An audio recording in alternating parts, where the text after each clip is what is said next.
দীর্ঘ 16 বছর আওয়ামী লীগ এদেশে এমন এক রাজত্ব কায়েম করেছিল যেখানে তাদের বিষয় কোর্টের রায় হতো।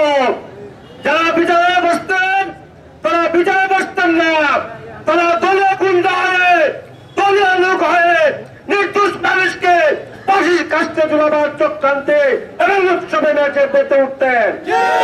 এর ধারাবাহিকতায় জামাতের তৎকালীন আমির শহীদ মাওলানা মতিউর রহমান নিজামী, তৎকালীন সেক্রেটারি শহীদ আলী হাসান মুজাহিদ, শহীদ কাদের জামাত, শহীদ কাদের মোল্লা, শহীদ মীর কাসেম আলী সহ আমাদের ভাইদেরকে ফাঁসির কাস্তে ঝুলিয়ে এই দেশের স্বাধীনতার সার্বভৌমত্বে ভূমিকা রাখার কারণে, তাদের ক্ষমতার মস্তক কাঁপিয়ে দেওয়ার কারণে তাদেরকে দুনিয়া থেকে বিদায় করে দিয়েছিল। কি বলেন আপনারা? এর ধারাবাহিকতায় আমাদের এটিএম জামাত ইসলাম ভাইকে মিথ্যা সাক্ষী দিয়ে মিথ্যা অভিযোগে শেখ হাসিনার পেটিকোট বিচারের নামে প্রশন করে ফাঁসির রায় দিয়েছিল। আমরা আজকে বলতে চাই, এদেশের মানুষ বুকের তাজা রক্ত দিয়ে হাসিনাকে বিদায় করেছেন।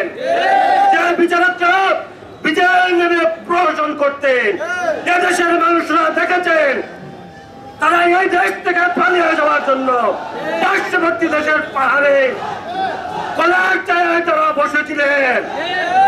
আমরা বলতে চাই, আজকে আমাদের জামাত ইসলাম, তিনি ঢাকা বিশ্ববিদ্যালয়ের মেধাবী ছাত্র ছিলেন, বাংলাদেশ জামাত ইসলামের ভারপ্রাপ্ত সেক্রেটারি ছিলেন।